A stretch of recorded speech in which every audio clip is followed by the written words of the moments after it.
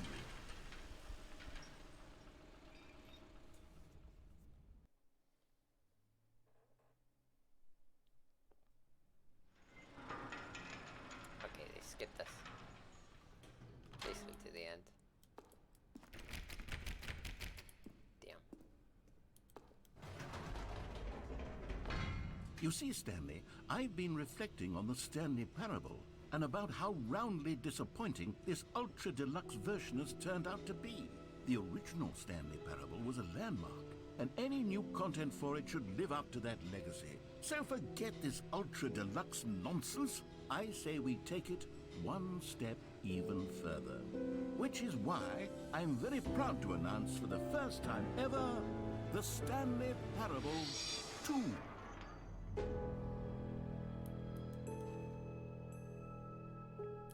Yes, you see, isn't this far superior to a measly re-release with a few minor additions? Think of all the new territory we'll cover with a fully fledged sequel. An entirely new experience, built from the ground up.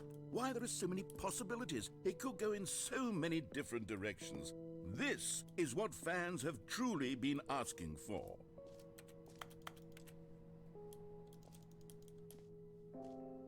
Calling it the Stanley Parable 2 is just so much catchier than Ultra Deluxe, don't you think? Ultra Deluxe? What does it even mean? But the Stanley Parable 2, now that's an artistic statement right there. It's future-oriented. It screams progress and innovation and long-term franchising potential.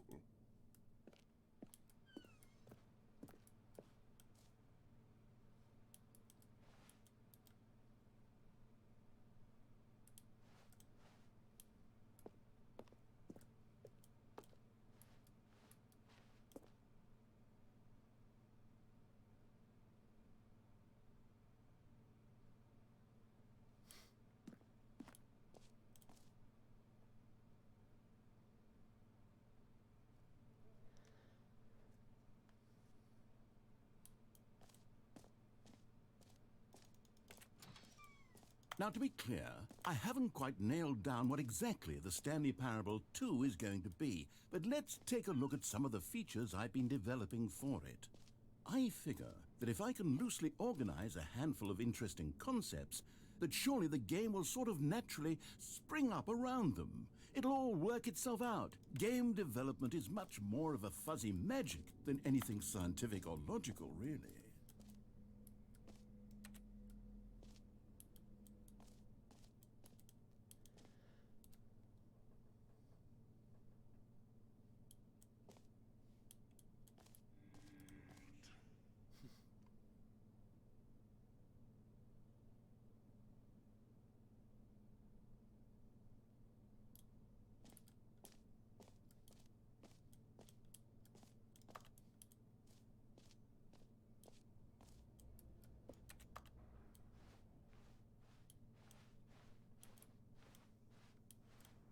Bus.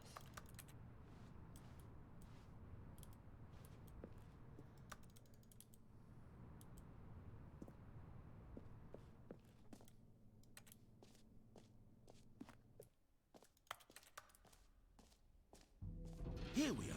Go on, try out some of the new features. It's just like demo flashbacks all over again.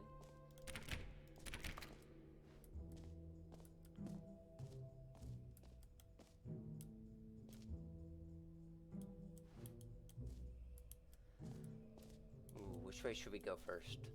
Which way's the end? That's what I'm curious about. Free new easy achievements. Sure.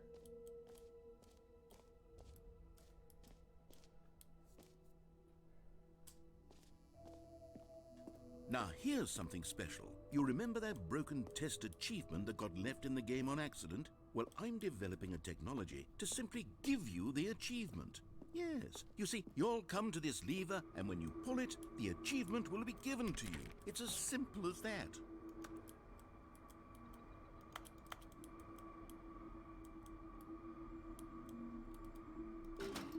Okay, perhaps I should have clarified. This is technology that will exist. Right now, the achievement is still fully broken. I'm not a wizard, Stanley, but I guarantee it will be fixed in the sequel to at last satisfy the hordes of ravenous fans all over the world who have been uproariously demanding this feature. Gamers, we hear you, and I promise it will happen.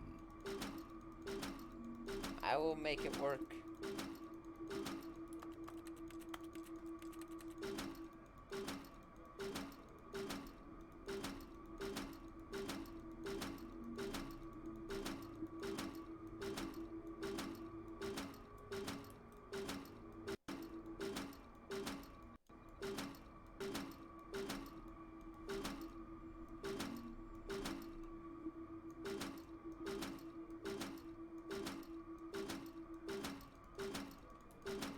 I want it. Fine, I don't care. I don't want a stupid trophy anyways.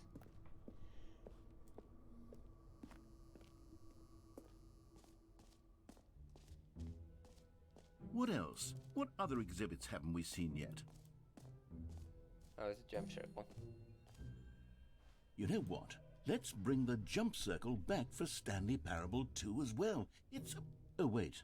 You already spent all your jumps the first time we saw the jump circle? Oh, well. I suppose it can just be a nice decorative piece, then. Oh, fine.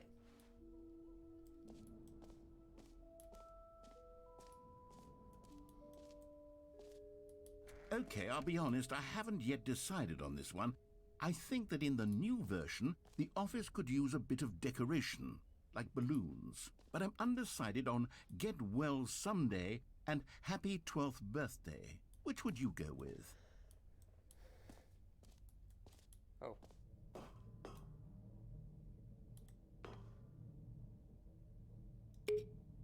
You know, sometimes when you solicit another person's opinion, it makes you realize that you knew which one you actually really wanted all along. Happy 12th birthday, step-niece, it is. Or actually, maybe I should have gone with... No, I've made my decision, we're moving on. Okay.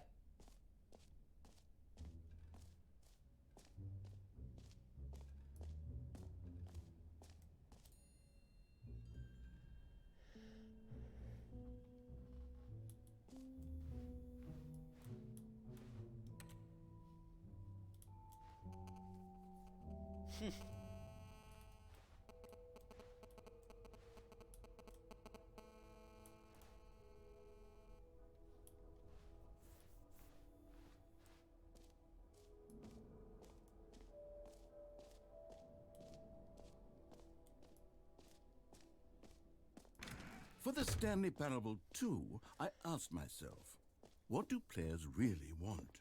And of course, the first and most obvious answer is that they want to be individually recognized and validated as people. So with that in mind, my first addition to the game is this button which speaks the name of the person playing the game. Isn't that wonderful?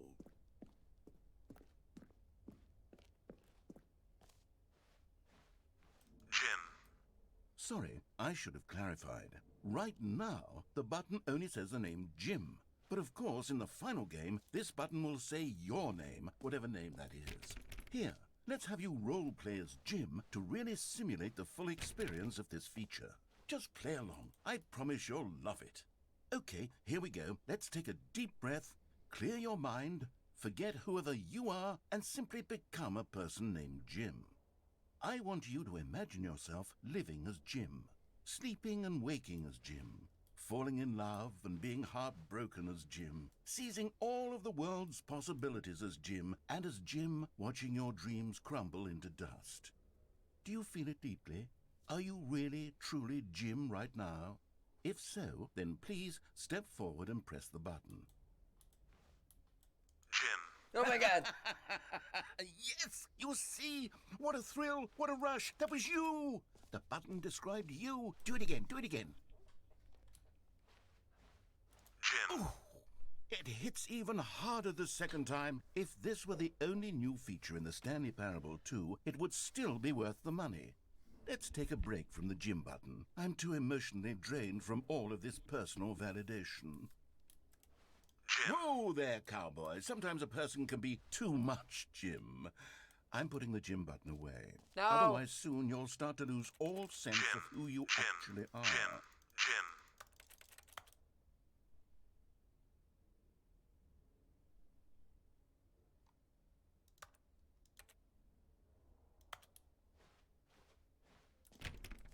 I want my button back.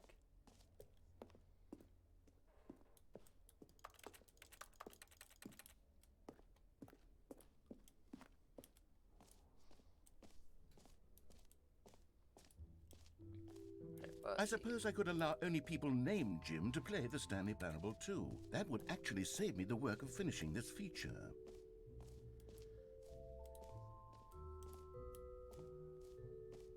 Reassurance bucket. Ooh. A common complaint of the Stanley Parable was that it was confusing and paradoxical, that it engendered a chaotic sense of reckless despair in those who played it. Well, I'm happy to say that after much consideration, I've engineered a clever solution to this fundamental problem with the game. It's the Stanley Parable Reassurance Bucket. You see, Stanley, anytime you're holding the bucket, a sense of calm and ease will fill your mind and your heart. It's true. As long as you hold on to the bucket, the many disorienting contradictions of the Stanley Parable will feel perfectly normal and perhaps even comforting. You may even come to long for the gentle embrace of jarring cognitive dissonance while the bucket is in your arms. And to be honest, it's a much more convenient solution for me than actually redesigning the game to be less uncomfortable. Can you imagine what a pain in the ass that would be? Yes, the bucket is the perfect solution. Come on, give it a try.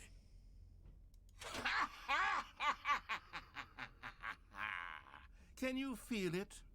The glow of comfort, even in the face of crushing despair, must already be sweeping through your body. And in fact, can I say that I do believe the bucket lends you an air of charisma as well? I think that just holding it has made you the slightest bit more attractive as a person. The benefits of the bucket seem to go on, don't they? All this and more await you in the Stanley Parable 2. Bucket is mine. Bucket really is mine.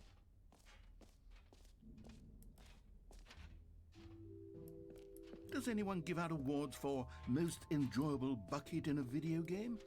That really should be an award if it isn't already.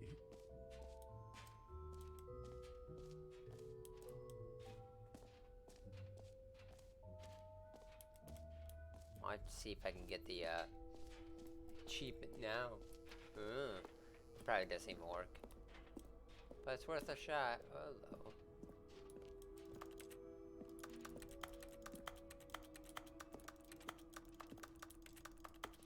I was hoping for secrets, but you've lied.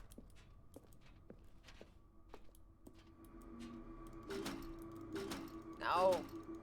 You have lied to me, Bucket! I will never trust you again.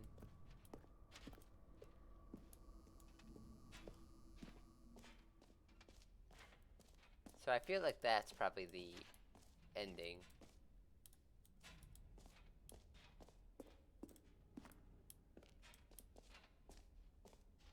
Where else can we go? Staircase. There's so much in here.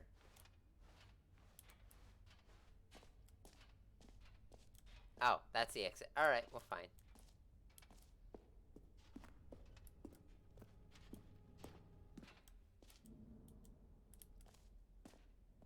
Ah, collectibles. Now it's a real video game. In the Stanley Parable 2, you'll run around gathering up these miniature Stanley figurines. And what's truly innovative is that there will be no reward for collecting all of them. I don't want to stifle the intrinsic joy of watching a number go up. You simply collect all of them, and then you move the hell on with your unremarkable life.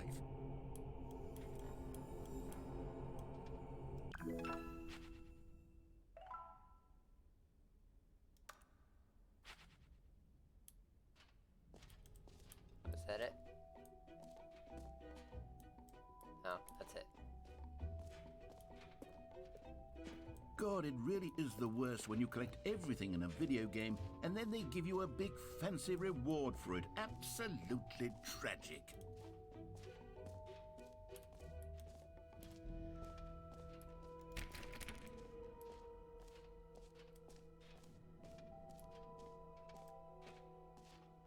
Let's check out the hole.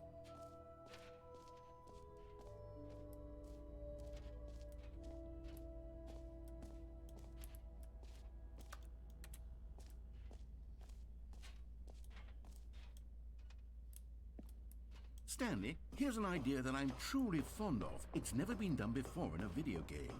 This is, in fact, a hole that you can fall down forever. That's right. Infinite falling. You can fall until the end of time, if you like. A stunning leap forward for video games as a medium. Yay.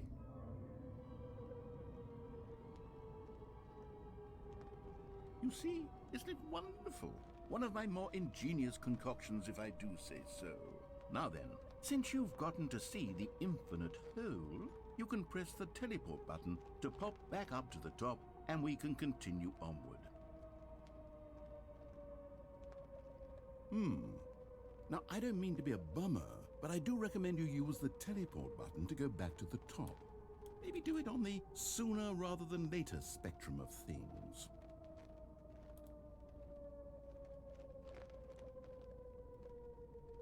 Okay, Stanley, I don't know quite how to say this tactfully, but it's possible that I slightly exaggerated the infinite nature of the hole. Is it a very, very deep hole? To be certain it is. It's an extremely deep hole.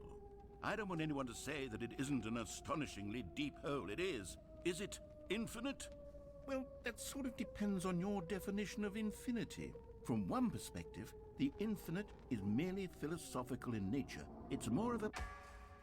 Okay, well, good for you. You found the bottom of the hole. You found me out, Stanley.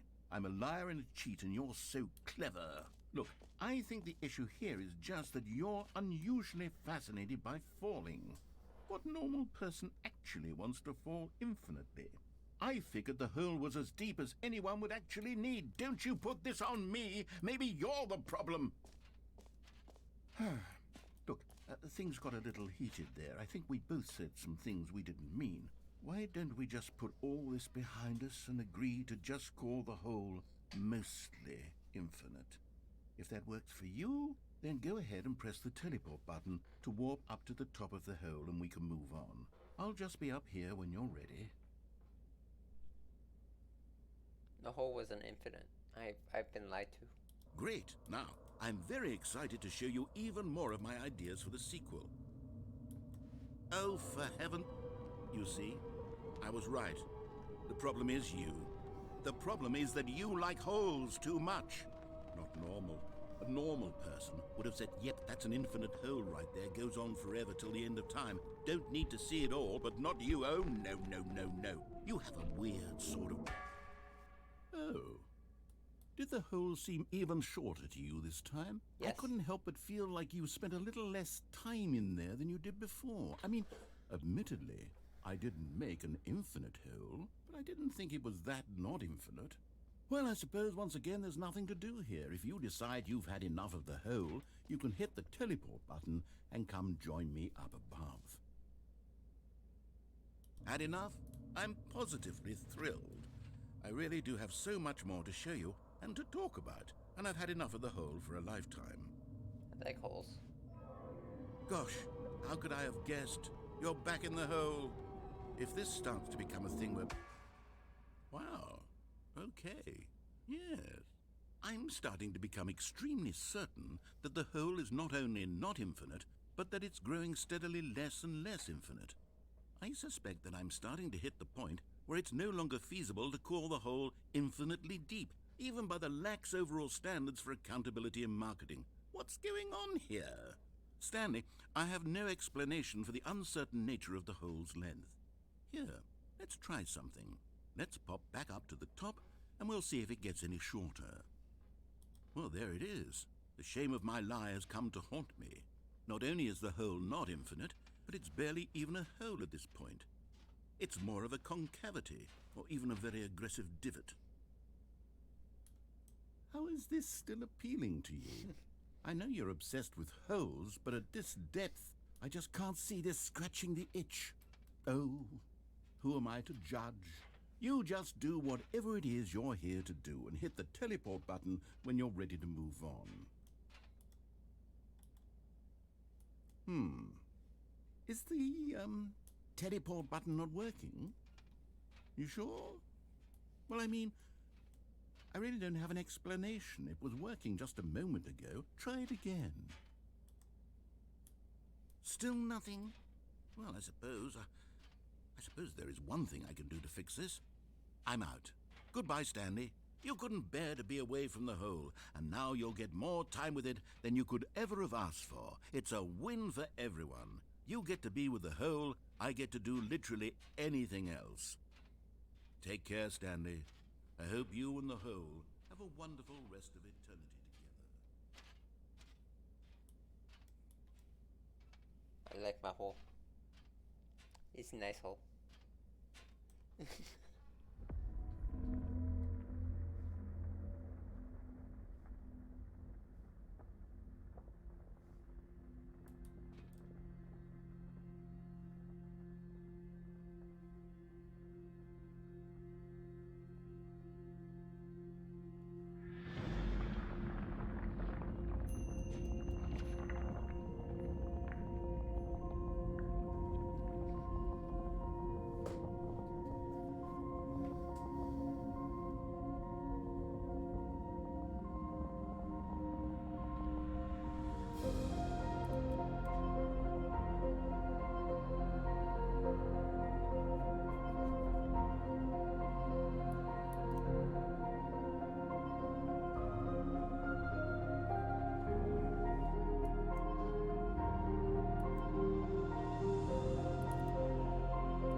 My head's stronger. Now you're no longer using up the space of mine. My head's stronger. Now you're no longer using up the space of mine.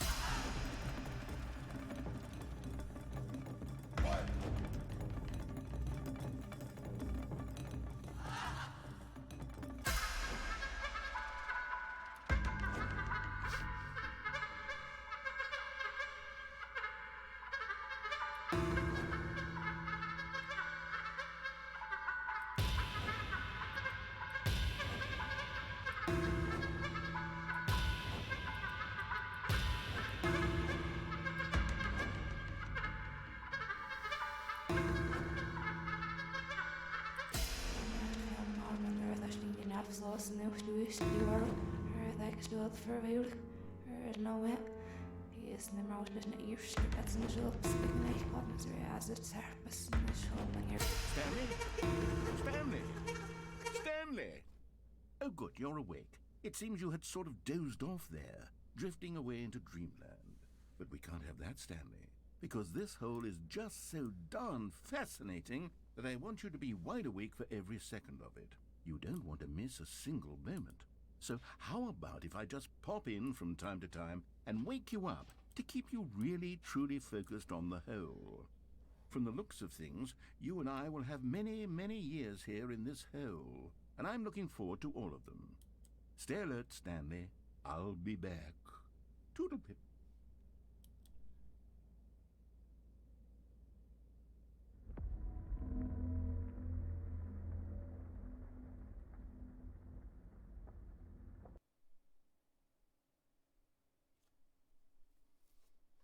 So I've accidentally found another ending. Oh, And it spawns us back here. Here we are. Go on, try out some of the new features. So there's gotta be like many other endings to this. Alright, so.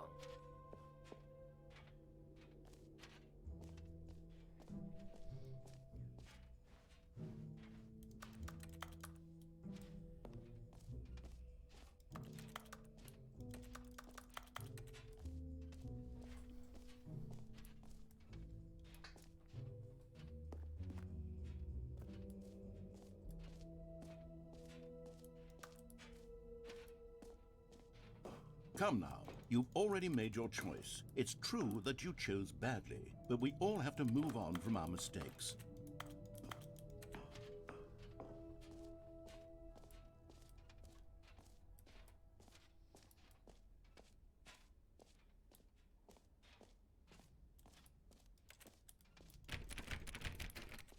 There's probably so many goddamn secrets here.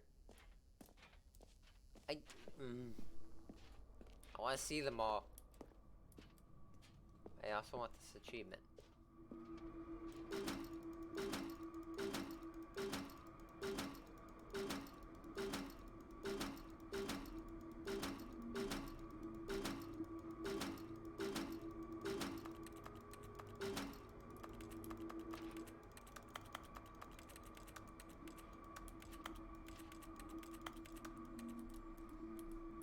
Fine.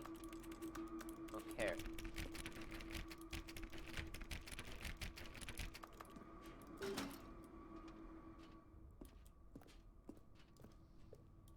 At least I got my bucket.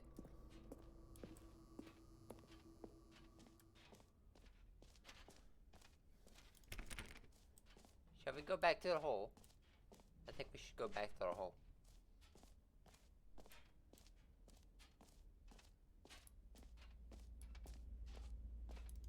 No!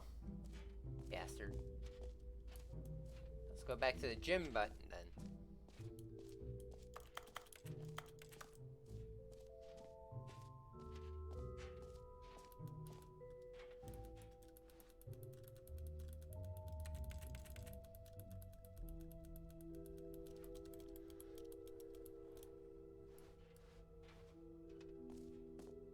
Oh, you look so sad.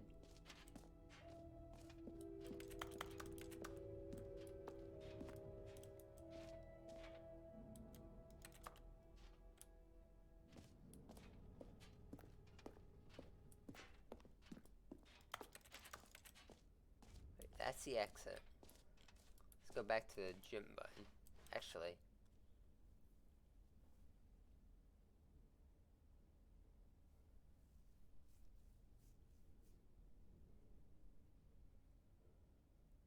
Why is there an F?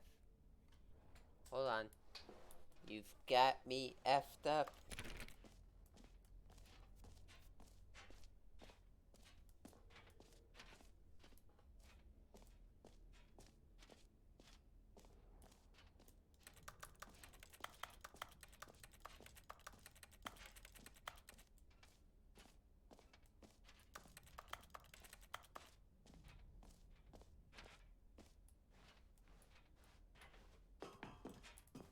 An epilogue would be fun, wouldn't it, Stanley? Yes, it would go at the end of the, well, we'll figure that out later.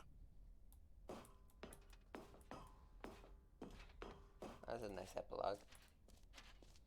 Yeah, we got more content.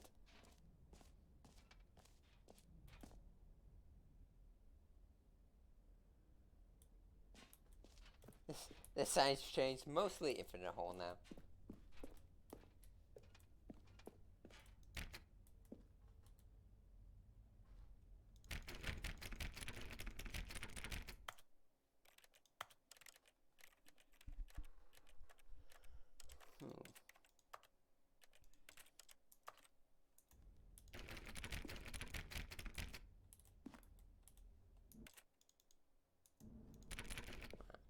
That would do something. Right. Back to the gym button one last time.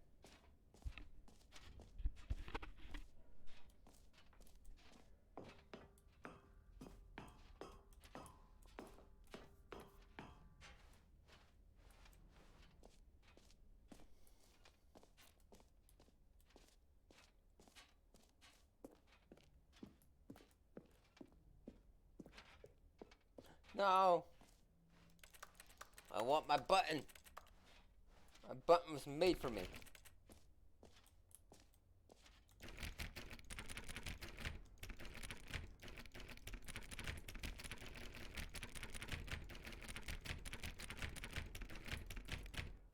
I have so many, like, I just want to click on so many of these doors just till, like, they open up.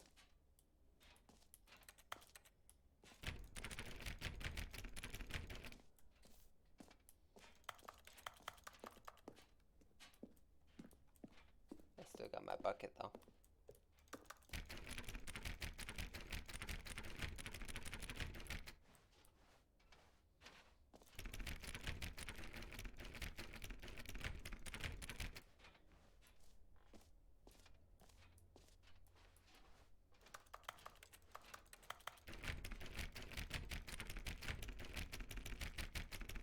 Alright, fine. We'll go to the end.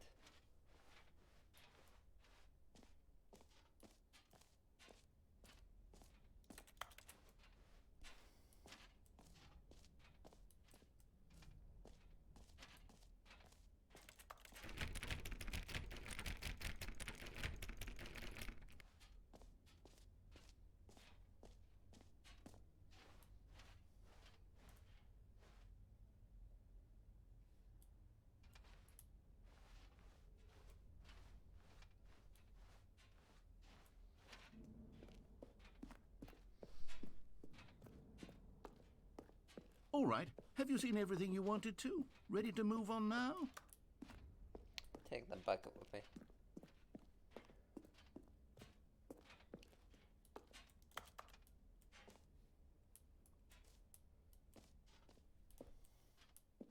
So, Stanley, what do you think? Do you like all of the new features? Yes, I know it's not exactly clear yet how exactly these features will come together as one single coherent video game, but I can feel it in my soul. It's going to work. There's definitely a good game in there somewhere. Say, let's do an experiment. I'll arrange these new features together, and we'll see whether or not it coheres into a meaningful gameplay experience. Okay. Are you ready? Here it is. I give you the Stanley Parable 2.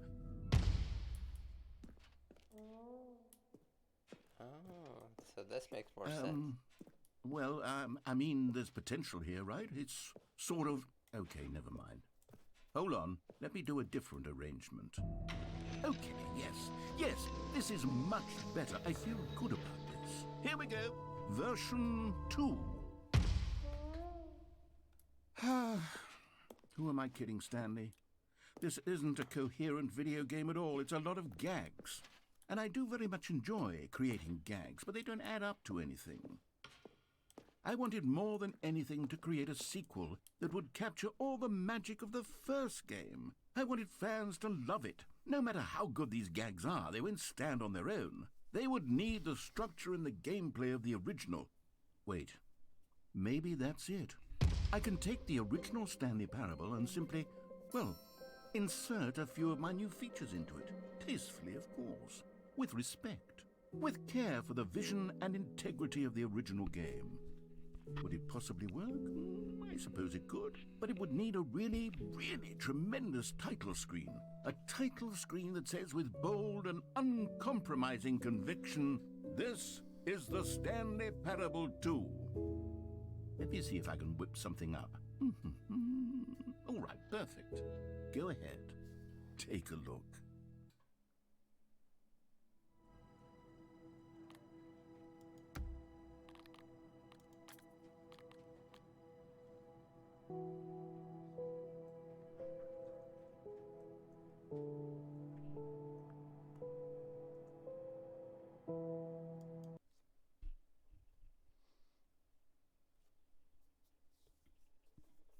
This is the story of a man named Stanley. Stanley worked for a company in a big building where he was employee number 427. Employee number 427's job was simple. He sat at his desk in room 427 and he pushed buttons on a keyboard. Orders came to him through a monitor on his desk, telling him what buttons to push, how long to push them, and in what order. This is what employee 427 did every day of every month of every year. And although others might have considered it soul-rending, Stanley relished every moment that the orders came in, as though he had been made exactly for this job. And Stanley was happy. And then one day, something very peculiar happened. Something that would forever change Stanley. Something he would never quite forget. He had been at his desk for nearly an hour when he realized that not one single order had arrived on the monitor for him to follow.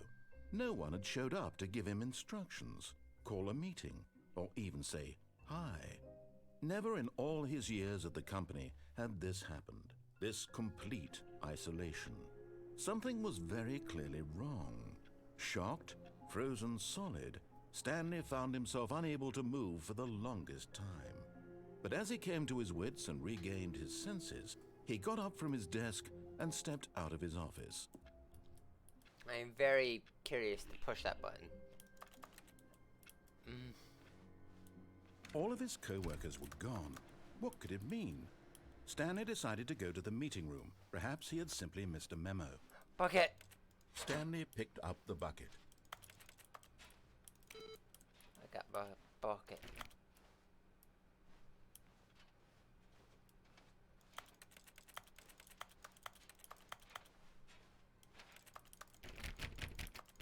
Stanley pressed the bucket upon every little thing in the office. Nothing responded to the bucket's touch, but it did little to discourage Stanley's belief in the magic of the bucket. The bucket is magical. Shut up. Stanley took the bucket with him into this little hallway and closed the doors. This was their hideout. No one would ever find them here. Of course, no one would ever find them anyway because everyone was missing. But Stanley chose to ignore this fact and instead focus on how cool the hideout was. Just him and the bucket, two renegade heroes against the world, inside their secret, undetectable hideout, here, next to room 417. What a treat. Ah, no, apparently not.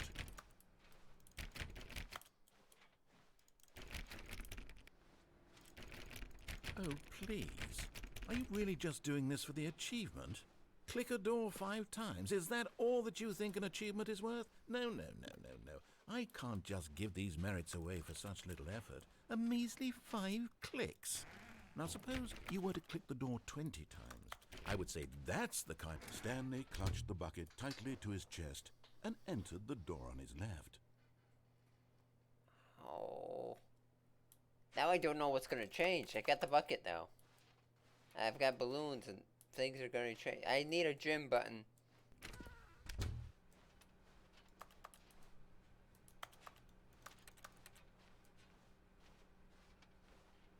Still no one was here.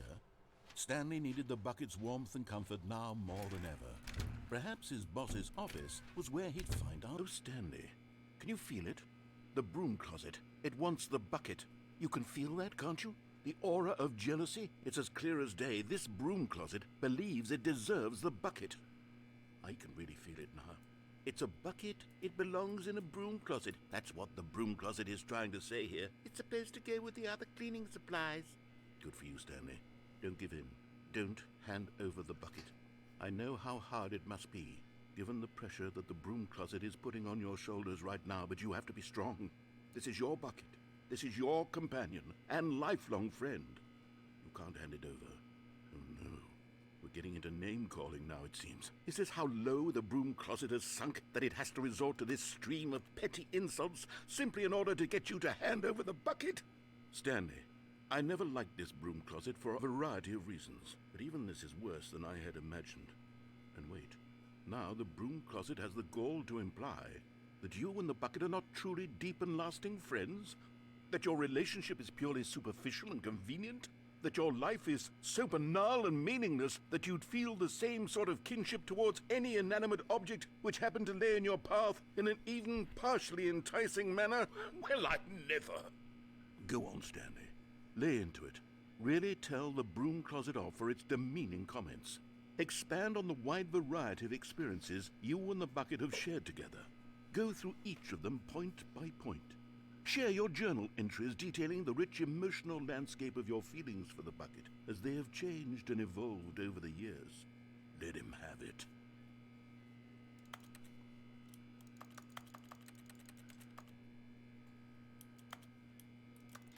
Okay, I've got you something which I think will help settle this debate once and for all. Here we go. There. Now it's settled. No more debate, no more discussion. Take a hike, broom closet, with all your meandering philosophical diatribes about the nature of cleaning supplies and their relationship to broom closets in the natural order of things. It's mine now. I win. All right, I've got a second sticker back here, and I'm going to slap it on as well because I think it's appropriate. Bucket! See? I feel that it works because the sticker is also a bucket. That way, if you're ever unsure whether the thing you're holding is a bucket or not, you can look down at this sticker and say to yourself, ah, it's a bucket. There really is a wide variety of applications for this sticker. Now I get a bucket on a bucket. This game is amazing. You know what? I could take the name-calling and the dismissal of your kinship with the bucket, but now the broom closet is just giving us a silent treatment. And to be honest, I'm sick of the pettiness on display. You can stay here all you like, but I've had it with this impetulant room of cleaning supplies. Easily the most childish such room I've ever been in. I'll see you outside, and we can get on with the story about you and your bucket. Yes!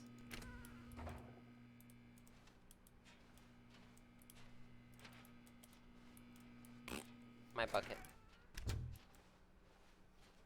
Coming to a staircase, Stanley and the bucket walked upstairs to the boss's office.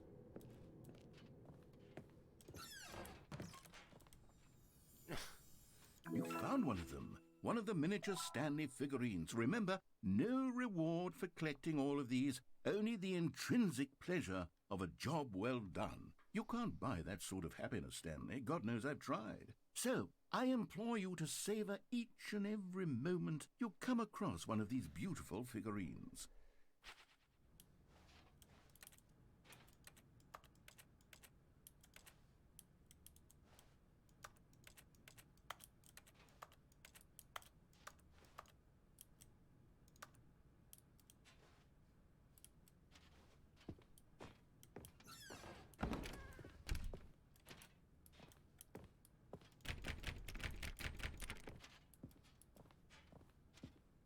Stepping into his manager's office, Stanley was once again stunned to discover not an indication of any human life.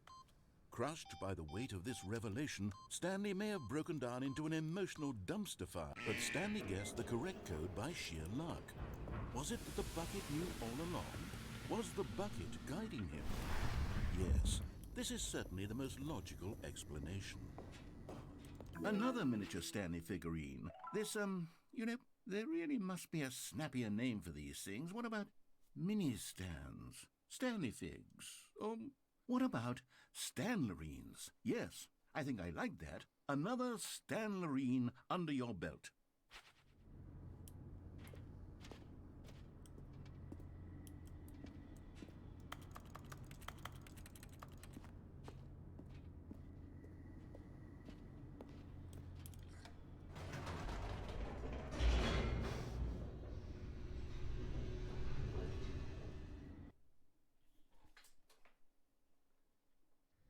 The elevator raced downward, plummeting towards an unknown fate.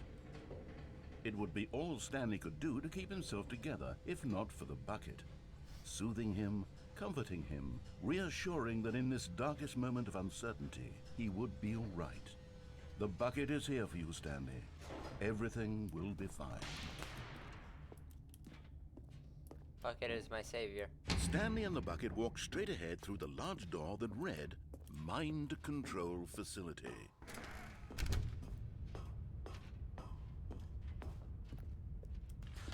The lights rose on an enormous room packed with television screens. What horrible secret did this place hold? Stanley and the bucket both wondered to themselves.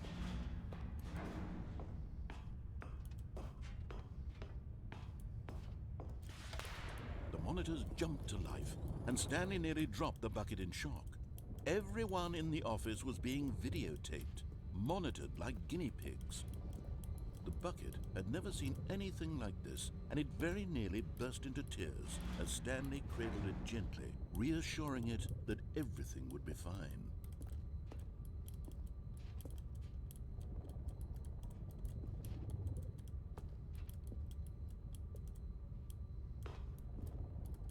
I don't know what I want to go for. Should I just keep going the regular route? I don't know what's going on. I got a bucket. Was the bucket under the mind control facility's influence as well? Had the bucket been told to do things it didn't wish to do? What kinds of things does a bucket want to do or not want to do in the first place? These questions raced furiously in Stanley's feeble mind. No! He screamed into the bucket. He couldn't accept it. His own life in someone else's control, never! He squeezed the bucket tighter. His one friend in the entire world. At this point, he could trust no one except for the bucket. Bucket is my savior. Praise But be, here was Bucket. the proof. The heart of the operation. Controls labeled with emotions, happy or sad or content. Walking, eating, working, all of it monitored and commanded from this very place. And as the cold reality of his past began to sink in, Stanley decided that this machinery would never again exert its terrible power over another human life. For he and the bucket would dismantle the controls for good. Two best friends, Stanley and the bucket, up against the world. They high-fived in a really cool way, and the bucket made a sassy comment about taking down the system. Oh, I kind of want to betray the bucket now.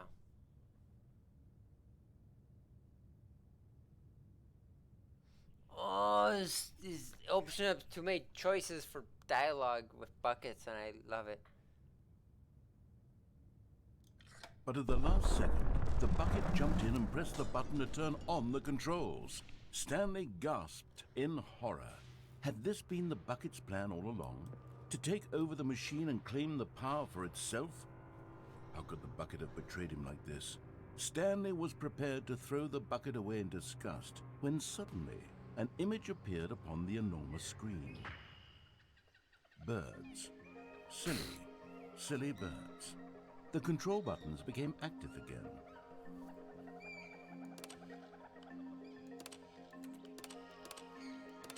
Stanley flipped through one video of silly birds after another, and then it dawned on him. This wasn't a mind control facility at all. It was a facility for monitoring and surveilling silly birds all over the world. The mind controls were only a facade to disguise its true intentions.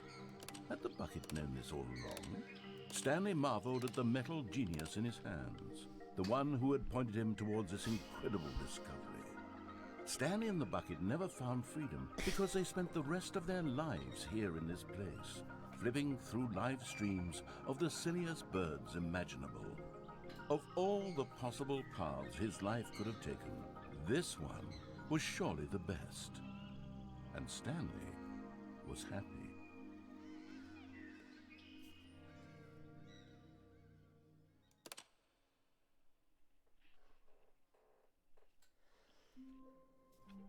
It has literally like doubled the amount of secrets or endings. Oh my god. Door closes when I leave, right? All of his Yes. co-workers were gone. What could it mean?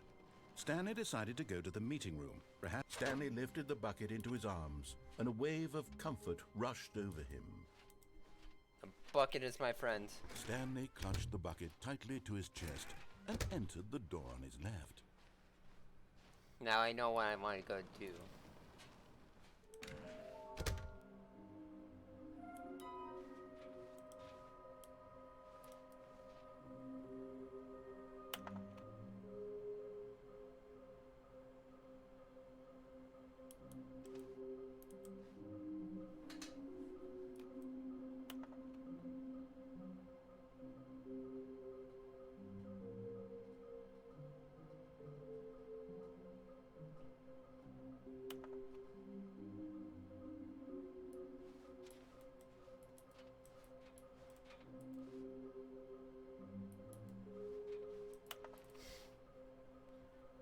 Jeez.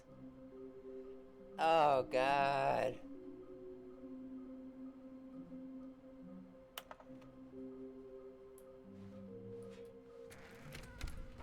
Stanley, we must move on from this broom closet, simply because I have no remaining stickers. If I did, you can guarantee we'd be in here for hours. But alas, no stickers. I want the sticker. How am I sure that the bucket sticker is a bucket sticker?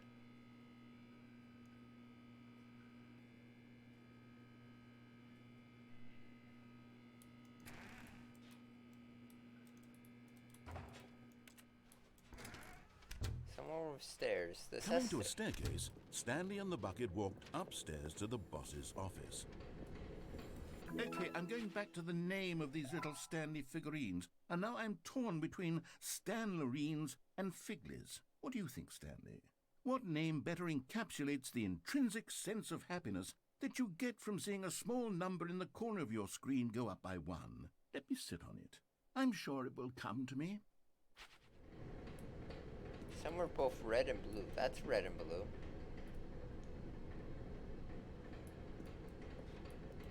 But It is Stanley ending. just couldn't do it. He considered the possibility of facing his boss, admitting he had left his post during work hours. He might be fired for that. And in such a competitive economy, why had he taken that risk? All because he believed everyone had vanished?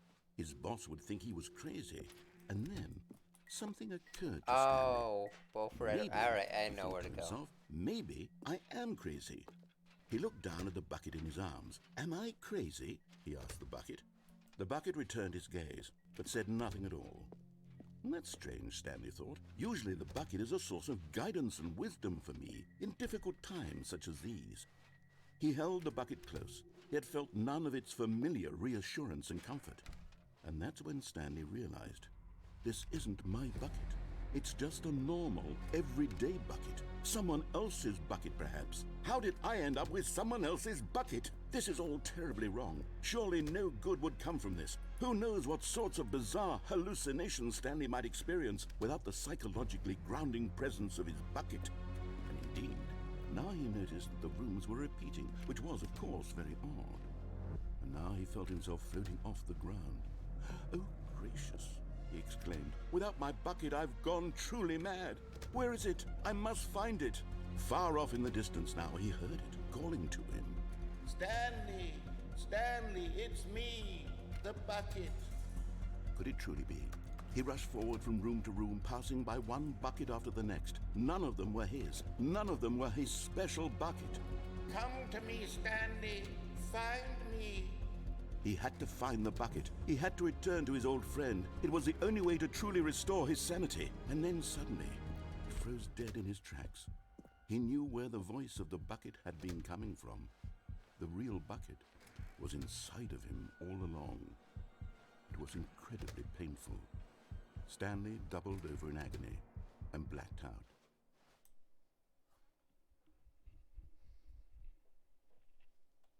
This is the story of a woman named Mariella. Mariella woke up on a day like any other. She arose, got dressed, picked up her bucket of comfort and security, and walked to her place of work. But on this particular day, her walk was interrupted by the body of a man who had stumbled through town, talking and screaming to himself, and then collapsed dead on the sidewalk. Right away, she knew what the problem was. This man had no bucket. Of course he'd gone mad, ranting and raving about a narrator describing all of his actions and how everything is predetermined and free will is an illusion and it's all just a video game. It could all have been prevented if only he'd taken his bucket with him. Perhaps he didn't even realize he'd forgotten his bucket at home in the first place. How cruel the world can be, Mariella thought, and she hugged her own bucket even tighter. But of course, she had no time for this. There were a myriad of confusing problems she would soon have to confront at work, for which her bucket would provide absolute guidance and total clarity on everything. Heck yes, she thought to herself, my life kicks ass. And she backflipped all the way to work. Oh god, this game is going to take so long. Let's see what's going on here, if anything's changed.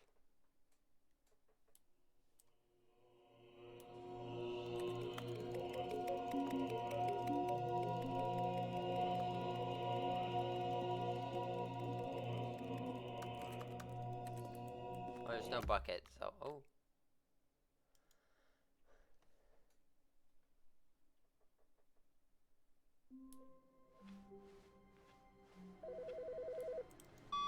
Hi, Stanley. Just wanted to leave you a message to let you know there's a few things I need you to pick up on your way home from work today. We need milk, cereal, dish soap, spaghetti... The confusion and the chaos all seemed to melt away as Stanley embraced the bucket.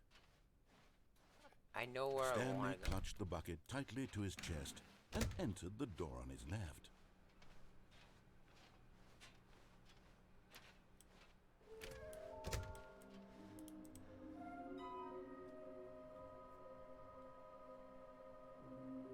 Alright, I know where both those rooms are, I think.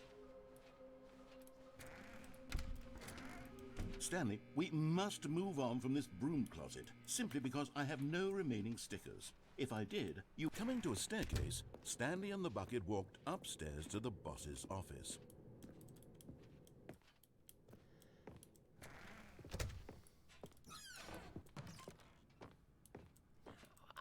I gotta try.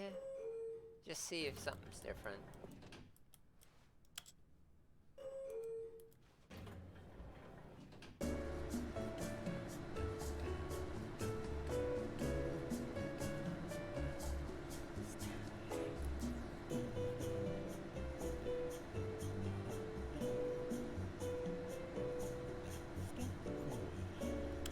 No.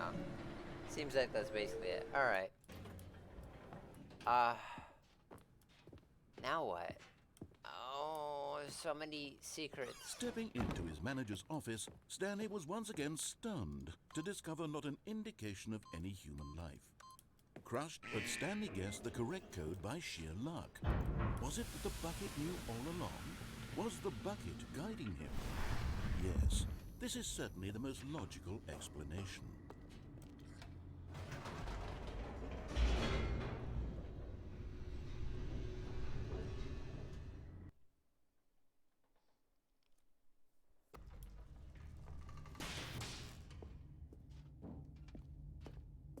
Stanley and the bucket walked straight ahead through the large door that read, Mind Control Facility.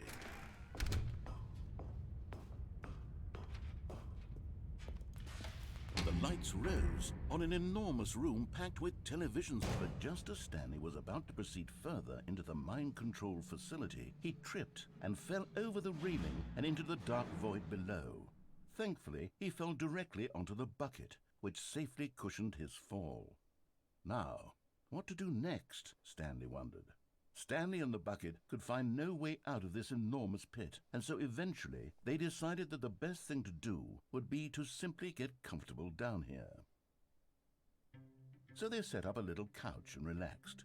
It really wasn't so bad down here, a bit cold perhaps. Oh. After some time had gone by, they installed a few shelves as well, and a sort of kitchenette that was useful for when the bucket was craving paninis. But it wasn't until the rugs and the standing lamps came in that it really started to feel like a home. In fact, after some time, Stanley realized that it had been ages since he had even thought of the mind control facility at all. He'd never gotten to fully explore what was up there, never been able to unearth the many mysteries of the mind control facility. This lack of closure began to eat at him. Soon he was dwelling on his regrets, and the state of their home slowly decayed as Stanley became withdrawn and neglected the cleaning. It unsettled the bucket deeply. Stanley wasn't usually like this. The bucket tried to reach out to him again and again, but to no avail. All Stanley could think about, all he could talk about, was going back, doing it over again, staying on the path. It was a mistake to leave the path. It was a mistake. It was a mistake. I need to do what the narrator says. I need to see the true ending. This made no sense at all to the bucket, which was simply trying to live its life down here as comfortably as possible. Yet Stanley was unconsolable. This isn't an ending. This is just a hole in the ground. The bucket sighed. True, it wasn't an ending. But it's where we happen to be. And maybe, possibly, if we accept the reality of things, maybe this will become an ending eventually. It's what the bucket was counting on. The two of them waited for a very long time.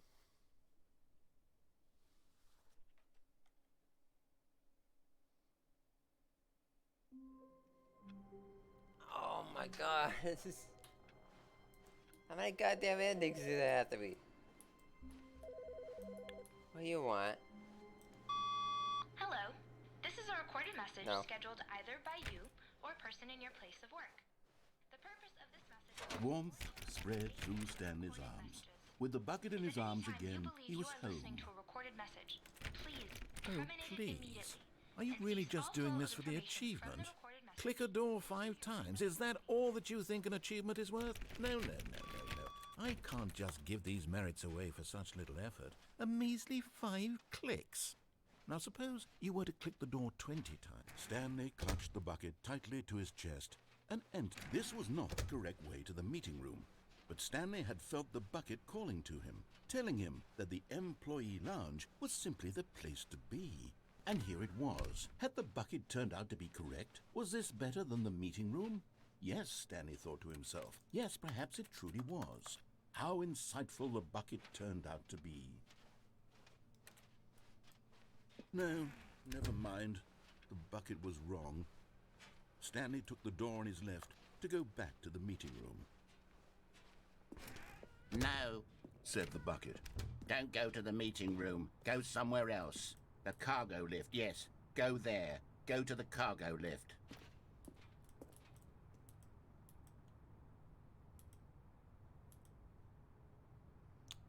Oh my god. This is new. This is all new. What the hell? Is this the new ending or... You're getting close now, Stanley. You've nearly gotten all of the Figler and Marines. Very soon, you'll collect the last one. And then the first number will equal the second number. And that will be it. We'll be different people by then. Different in the sense that we used to have none of them. And now we have them all. You can't go back to when you had no Figler and Marines. None of us can.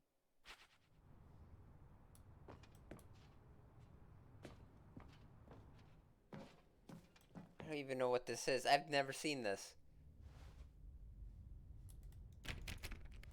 And the bucket's gonna make it weird, so I don't know what...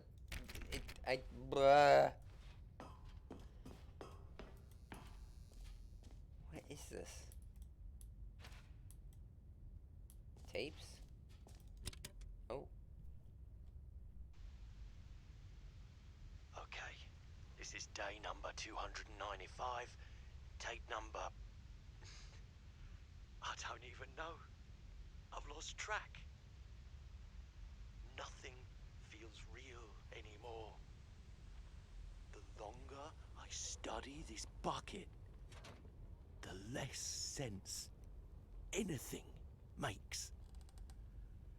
The sheer euphoria I feel every time I pick it up.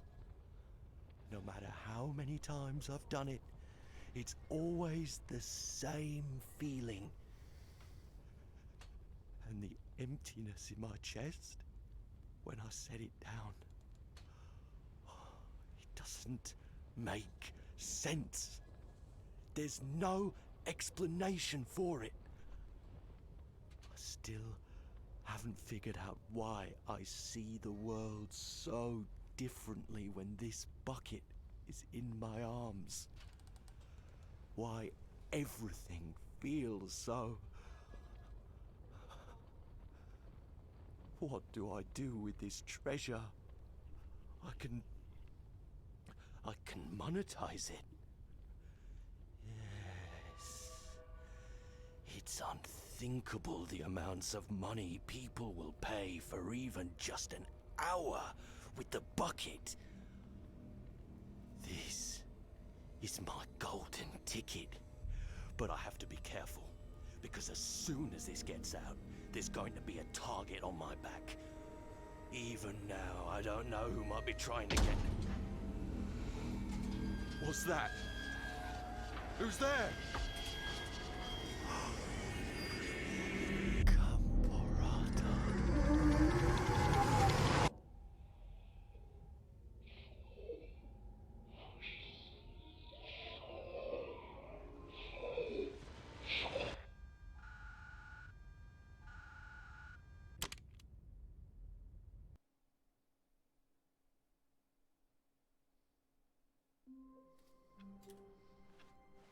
I gotta see All that. of his co-workers were gone.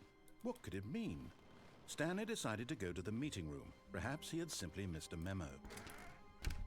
Screw the bucket. I need a... I want to see if that ending's When actually Stanley real. came to a set of 2 open doors, this was not the correct way to the meeting room, I and know. Stanley knew Shut it up. perfectly well. Perhaps he wanted to stop by the employee lounge first, just to admire it. The lounge was sublime, a work of art. But eager to get back to business, Stanley took the first open door on his left. Stanley was so bad at following directions, it's incredible he wasn't fired years ago.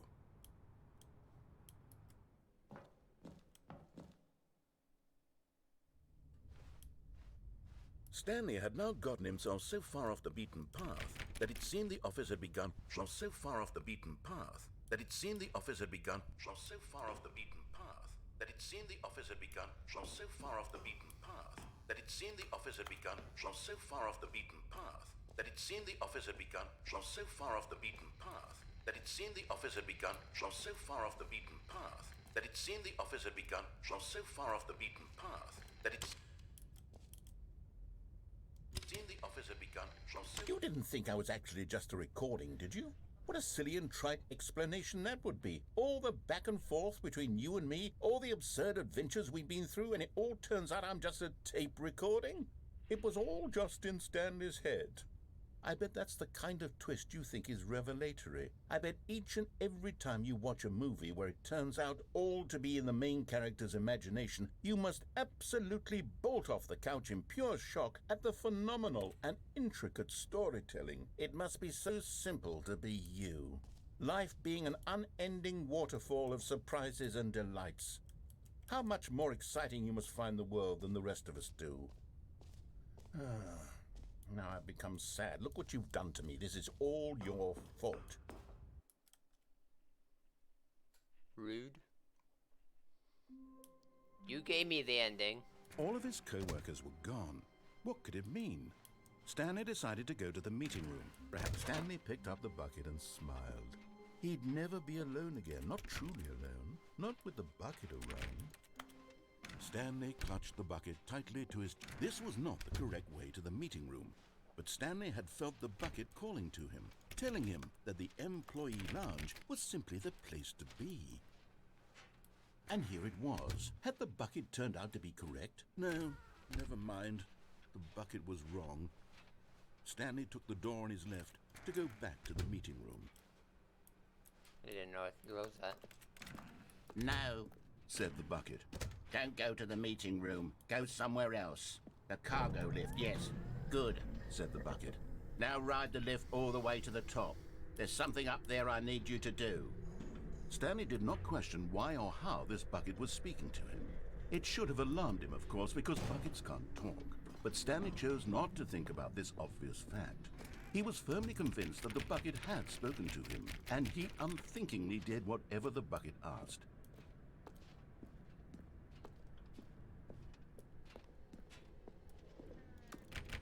No, stop. Look there on the wall. You see, there's a sign right there. It says, "No buckets past this point." Stanley, how could you think it was okay to bring the bucket here? Unless, what if the problem is that you actually don't know what is a bucket and what isn't a bucket? I suppose that would explain a lot about your behavior up to this point. Which, if that's true, well, my goodness, I think we have to do something about it. This misunderstanding could have dire consequences on the entire rest of the game if not addressed quickly and properly. So much of the impact of the story is dependent on your understanding of what is and isn't a bucket. Please, step in here for a moment.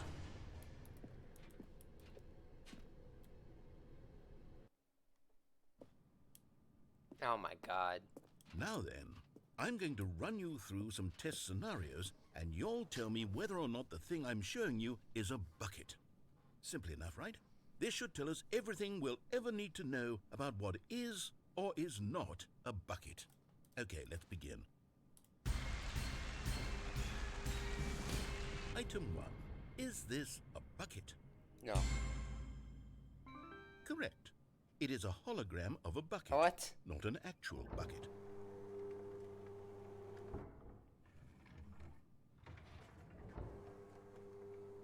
Item 2. Is this a bucket? No. Correct.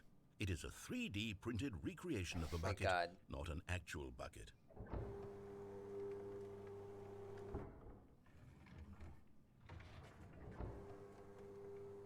Item 3.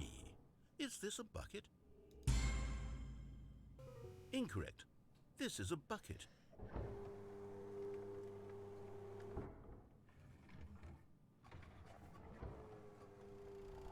Item 4. Is this a bucket? Yes. Are you hallucinating? This is a tractor. It's an enormous machine that tills the earth. I thought this was a gimmick. How on earth did you manage to screw it up? Absolutely incredible. Let's just move on to the next one.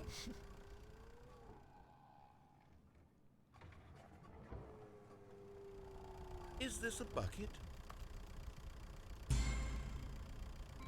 Correct. This is a bucket.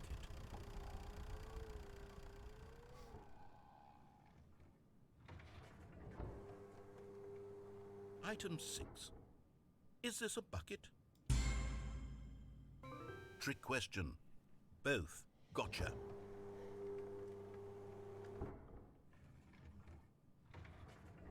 Item... Wait, hold on. I can't find the next one. Let me see. It should be around here somewhere.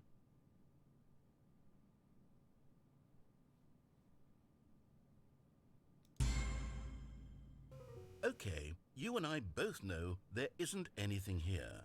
And I don't appreciate the implication that nothing is a bucket when we both clearly know that a bucket is something, and therefore nothing could possibly be something. Unless, in your twisted mind, have you somehow convinced yourself that a bucket is nothing? Answer me straight, Stanley. Do you believe that nothing is a bucket?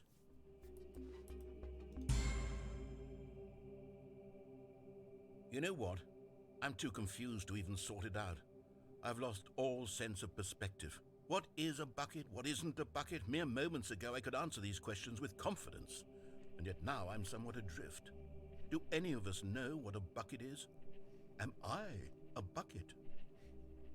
Stanley, I can't keep doing this. I'm losing myself, and myself was all I ever had to begin with. I'm afraid the bucket is threatening to tear our relationship apart. No. I can't have that. I'm sorry. No. But I'm going to erase all buckets from the game No. entirely. Okay, here we go. Everything's a bucket, though. What happened? Is everything gone? Why did everything disappear? Wait, was everything a bucket? Every single thing in the game was a bucket. Oh my God, I had no idea. How could... Except me. I'm not a bucket after all. And you, Stanley, you're still here. You're not a bucket either. Oh, this is wonderful news. We're not buckets. Yes, I actually feel much more at ease right now. It's delightful to get some clarity on that issue, but it doesn't change the fact that we haven't got a game. So, tell you what, I'll reset everything and we'll put back all of the buckets, okay? And we'll know that it's all a bucket. But if you run into anyone else, maybe don't mention that. Who knows what that information might do to a person? All right, here we go. I know exactly who that person is talking about. Wait, Stanley thought to himself. Am I sure that the orders stopped coming in? How is that possible? They never stopped. Surely I was mistaken. The good old bucket. Just Stanley and the bucket. Off on another thrilling adventure together. No, the orders were still missing. Secrets! Bucket? I got bucket!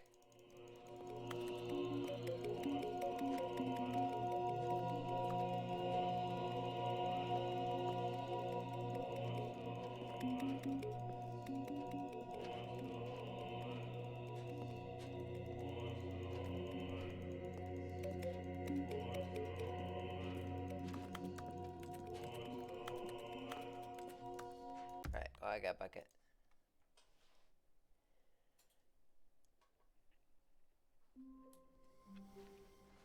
Someone was following Stanley. He was sure of it.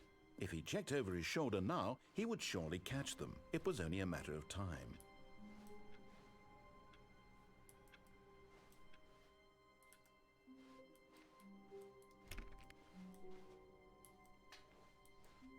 Alright, When Stanley came to a set of 2 open doors, this was not the correct way to the meeting room, and Stanley knew it perfectly well. Perhaps he wanted to stop by the employee lounge first, just to admire it. Stanley felt lightheaded, butterflies in his stomach, but eager to get back to business, Stanley took the first open door on his left. no. Stanley was so bad at following directions, it's incredible he wasn't fired years ago. That looks important.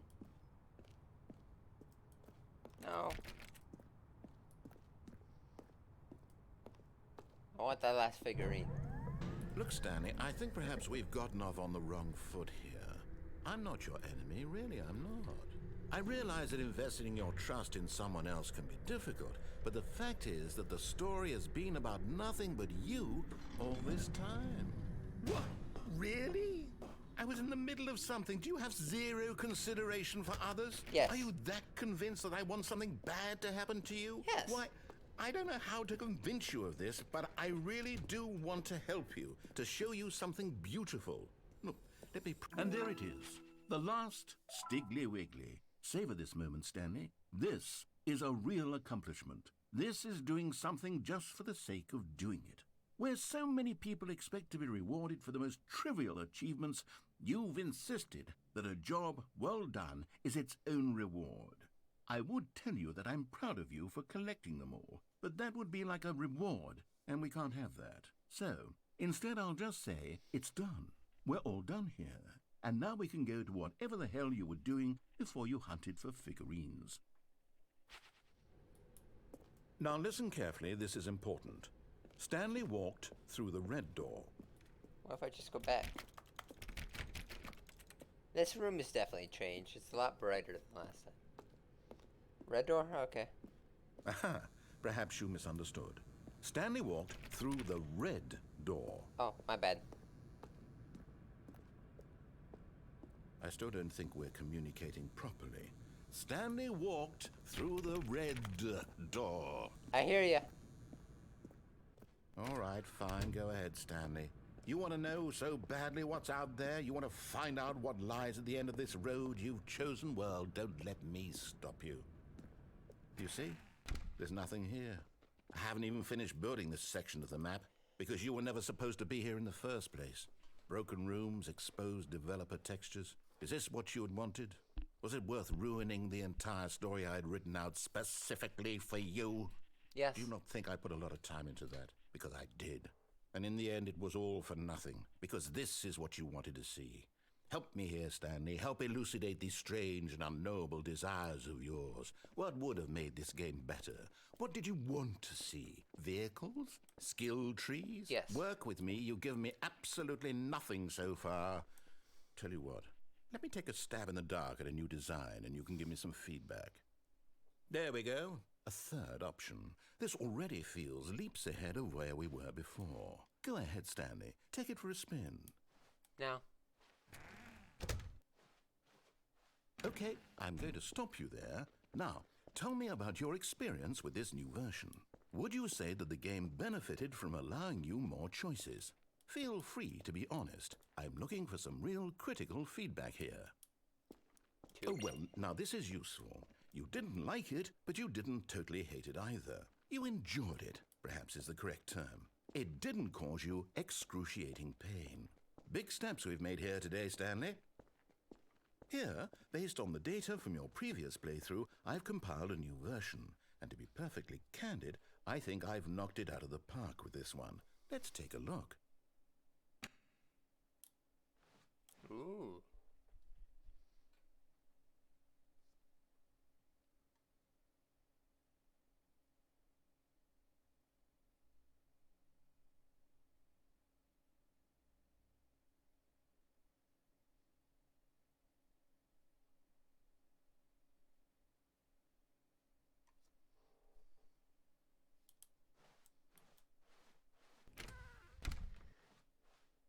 Now, would you say that competitive leaderboard helped you feel motivated to keep walking through doors? Again, honest answers, please. 2. Hey, I nearly forgot. I've got a prototype of a new game I've been working on, and now would be a lovely opportunity to give it some playtesting. You wouldn't mind taking a look at it, would you? Perfect. Let me boot it up. In this game, the baby crawls left towards danger. You click the button to move him back to the right, and if he reaches the fire, you fail. It's a very meaningful game, all about the desperation and tedium of endlessly confronting the demands of family life. I think the art world will really take notice. But of course, the message of the game only becomes clear once you've been playing it for about 4 hours. So why don't you give it 4 hours of play to make sure it's effective? Be sure to keep notes on your experience.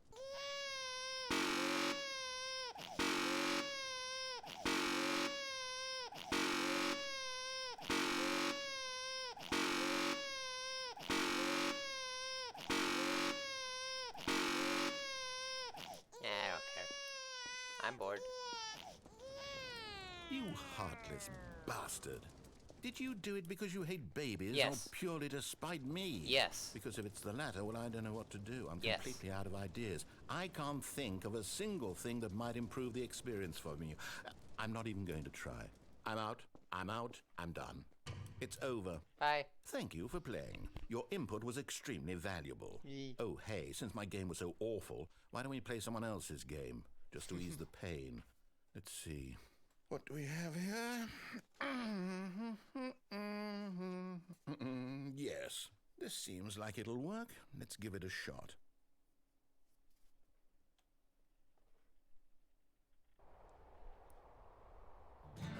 Oh. Ah, fascinating. What do you think this game is about, Stanley? Ooh. What's our backstory? What is our motivation? Well, it seems obvious to me that you are meant to play as a creepy man spying on innocent civilians below you from up high in your creep tower, perhaps for some sort of twisted erotic purpose. Yes, that must be it. What a fascinating venture into the experience of total mental depravity. So far, I love everything about this game, Stanley, and it seems there's even more. Come, let's venture outward and see what else is out there. This is Firewatch. As far as I know from the game, it was very hyped up, but not very popular. Propane.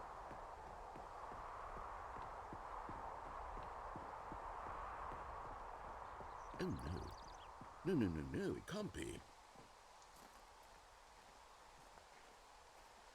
It is. It's an open world game. Good God, quickly, block it off. Oh, thank goodness, Stanley. What a close call. You nearly wandered off into that thing. That big, open, just wandering around. No right or wrong directions. No path to follow. You can just go in any... Oh, thank heavens we avoided it. We're out of the woods now, Stanley. Okay, I'm going to get us out of here. Let's find another game. Preferably something with walls. Something with nice, big, insurmountable walls. Okay, I think this will be just the thing. What we got? Oh, it's Rocket League. Wonderful. See, this is exactly what I had in mind. Just a nice big box for you to run around in. There isn't any possibility that you could get lost here. Now this is game design. Stanley, if you manage to get lost in this game, I will be phenomenally impressed. I could probably do that. Okay, so what exactly do we do here? Let's see. There are lots of cars here in the back, but obviously there's no racetrack. Okay, I'm seeing that there's a ball of some kind back here. Is this game sports ball? Stanley, I think it's sports ball. Oh, what fun. We shall run the bases and do a touchdown together? Yes, I think surely we must. Okay, Stanley, here's the ball. Have fun. Ball's big.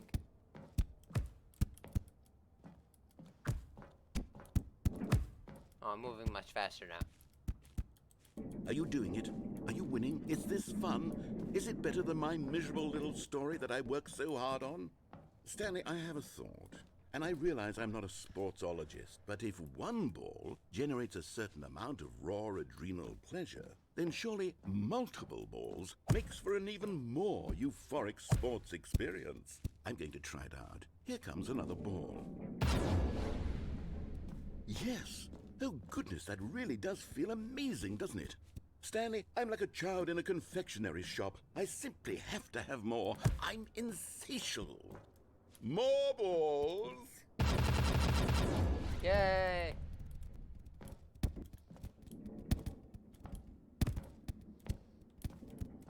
More ball.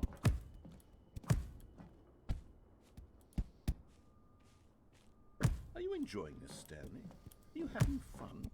Is this a real video game? Well, I sure hope you're having a good time, because guess what? It's over. That's right. Your little fun comes to an end. This is my game, and what I say goes.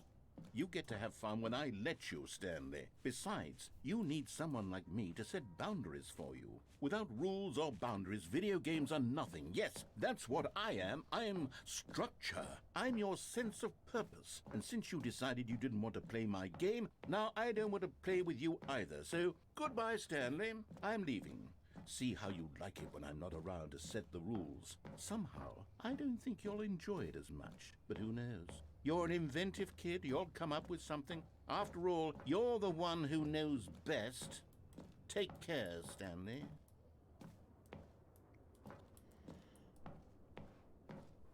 Well, I think I know where to go. So I'm curious, is there a way to go back to like the old content? Or is it changed because I'm in the new content? I don't know. Hold on. What are you doing?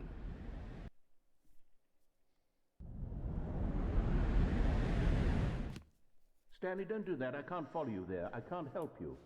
How will you write a story without me? You can't do it. You know that. Stanley, come back. That's new dialogue.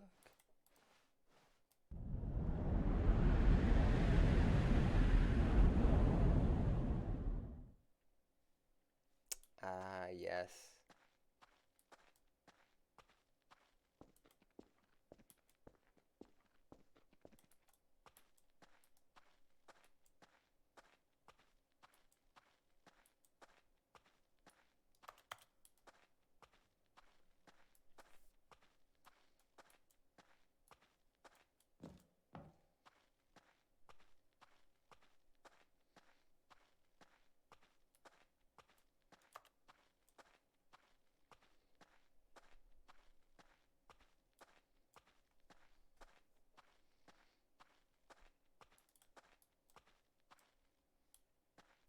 Here we have the original.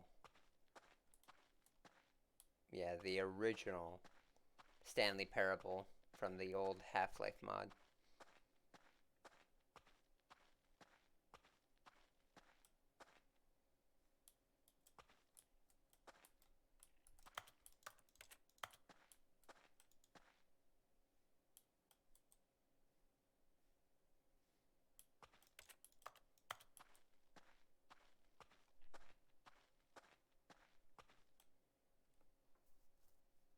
I wonder what he found.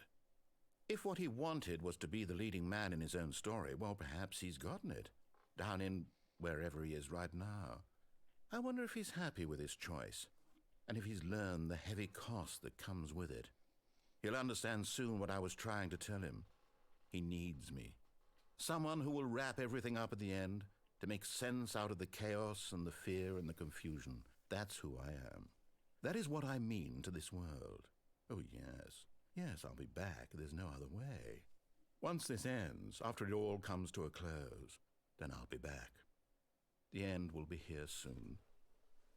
Very soon. I can wait.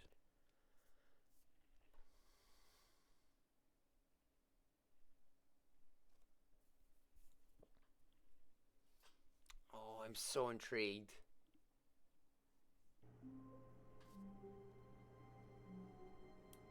That's different. We've got... Oh!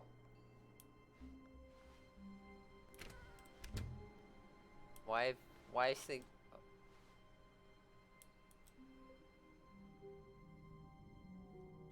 Stanley, I'm sorry, but I have to put a pause on things. It's those figurines. Those figglers. I haven't stopped thinking about them since you nabbed every last one. Wasn't it just the most intrinsically fulfilling moment of your entire life? Didn't it fill you to the brim with inner richness? Yes, I know we're supposed to be telling a story, but won't you please indulge me with one more trip back to the memory zone? I would love nothing more than to revisit the figurines. Just one more time.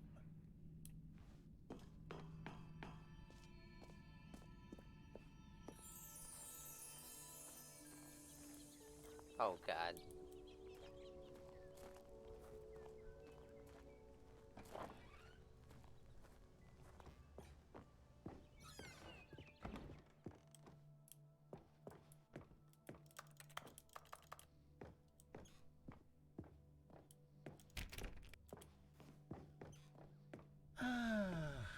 Here's where it all began.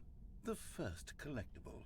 Back then, we had no idea of how many of them we'd find. Sure, it said 6 right there on the screen, but how could we know for certain?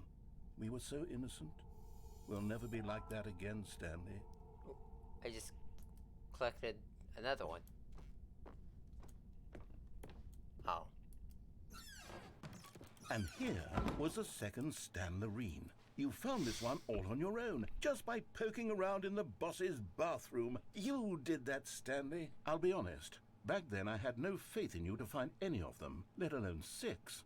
But you continue to surprise me in all sorts of mundane, unremarkable ways.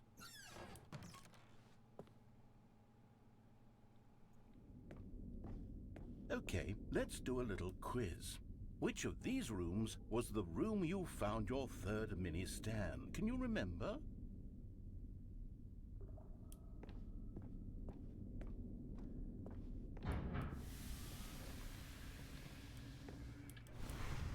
Hey, that's exactly right. It was here, behind the boss's office. It was the third one. You picked it up, and then after that, you had 3 of them. I'm glad these moments are so crystal clear in your memory, but I shouldn't be surprised. After all, science tells us that it's impossible to forget your third time doing anything. Let's see, what came next? Oh yes, we found a Figley in this pink room. Oh well, I can't actually say I remember being in this room, but it's here in the memory zone, so it must have happened. No. This didn't happen. Narrator? Getting weird again. Is this like the demonstration all over? Oh dear. This was the 5th mini Stan, and this one was really something special. It was in the warehouse. I remember it so clearly. In fact, because this one is particularly special to me, I made a little video to commemorate the occasion. Enjoy. Oh, God.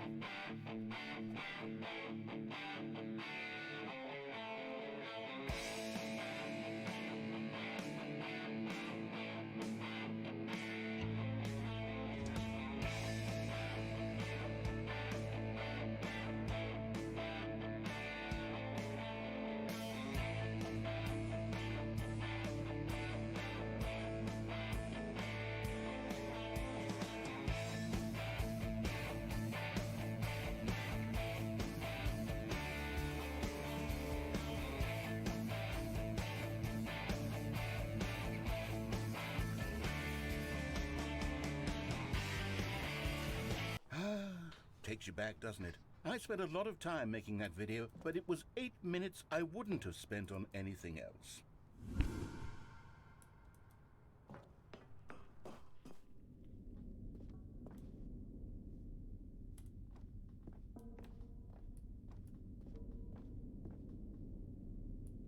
And then, Stanley, then we came to the last collectible, the final figurine, right here by the red and blue doors. This memory is the most distinct and clear in my mind, perhaps because it was the one that happened more recently than all the others. Who can truly say how the mind works? All I know is that this is the moment where you picked up a Figley and I thought to myself, yes, that's all of them. They're all collected. It was a moment unlike any other. Except for the other moments picking up figurines, which it was exactly like.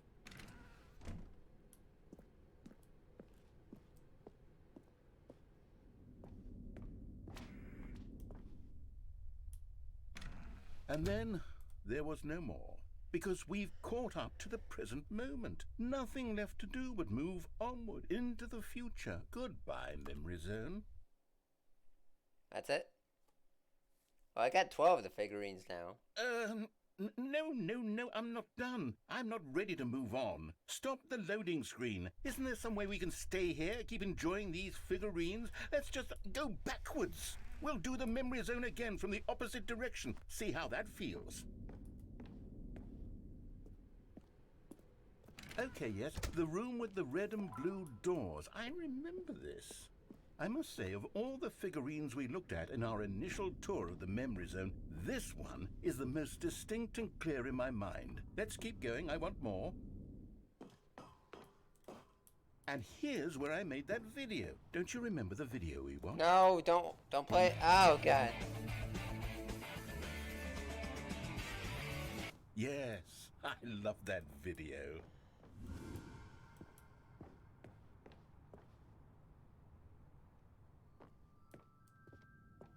Still don't remember the pink room, Stanley. Still no memory of this one. Good room, though. A solid room.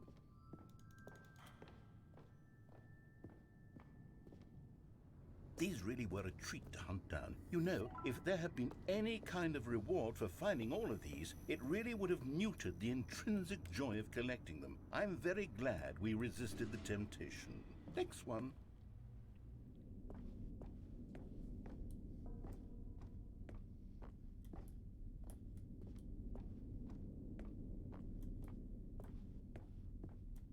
Oh, there's nothing over here.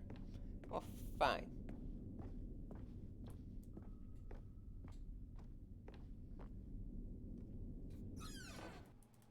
This was our second Figley. Don't you remember? Yes, I remember it too.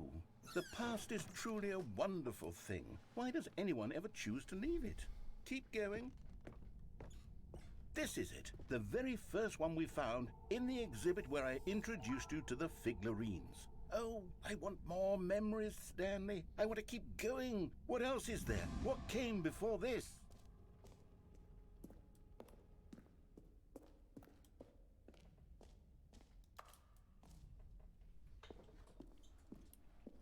Look, it's the terrible new content that we were originally sold on. I remember hating it back then, but time does put a rosy filter on everything. In fact, I dare say I'm actually quite fond of it now. Look how much fun the past is. I want more memories.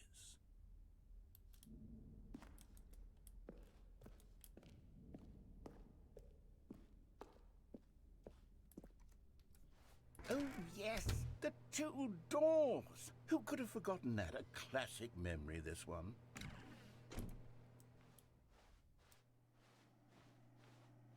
And before everything else, there was your office. Is there anything else? Was there something that came before your office? There's something I feel I can remember. I can remember.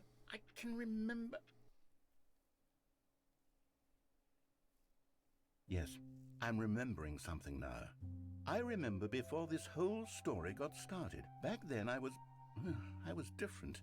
I used to make big decisions. I was passionate. I was skeptical. I weighed each decision with profound thoughtfulness. And then somewhere along the way, I stopped making decisions. I became lazy. And I came up with a character named Stanley to do my thinking for me. He would make the decisions. He would decide which way to go. I would cheer him on as he collected figurines for no reason. Why did I invent Stanley? Was I lonely? Yes, perhaps that's it. Perhaps I needed to imagine I had companionship. And Stanley really did make for a wonderful companion, even if he was a fiction.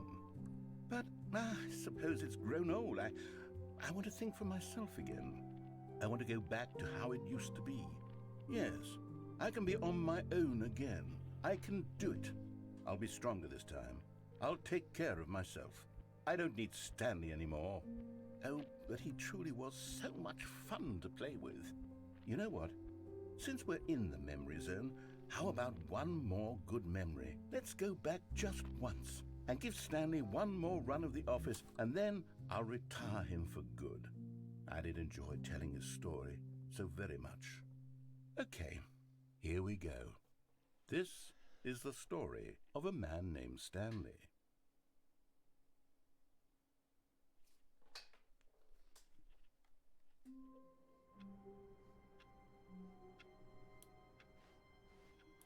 A soft wind blew outside and perhaps rain started, and if it did, it stopped shortly after. Stanley hoped that he would one day see weather. Oh, I want to stop. I also want to keep going going. today? The bucket asked. Stanley just smiled. Oh. Anywhere they went together would be perfect. Okay. Stanley clutched the bucket tightly to his chest. Last ending. I know what last ending. Meeting room, but Stanley had felt the bucket calling to him. I know what telling ending I him want. that the employee lounge was simply the place to be. Just out of And curiosity. here it was. Had the bucket turned out to be correct? Never mind. The bucket was wrong. Stanley took the door on his left to go back to the meeting room. It's too much. No, said the bucket. don't go to the meeting room. Go somewhere else. The cargo lift, yes. Go there. Go to the cargo lift. Time to jump. But Stanley feared that any path he walked might lead to the separation of himself and the bucket, his dearest friend. So he threw himself to his death, that they might die in one another's arms. How deeply touching. Oh, that sucked. Fine, whatever. Alright. I think that... No, we're still...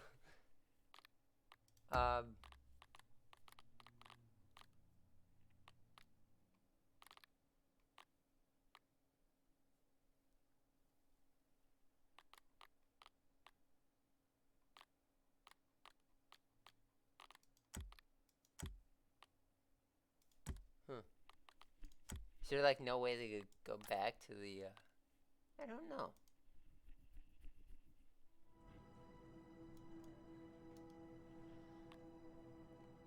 He's so weird. Music is nice though.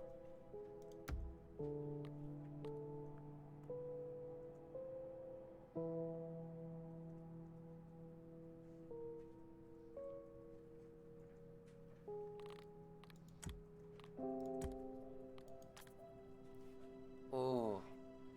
I'm definitely going to come back to this.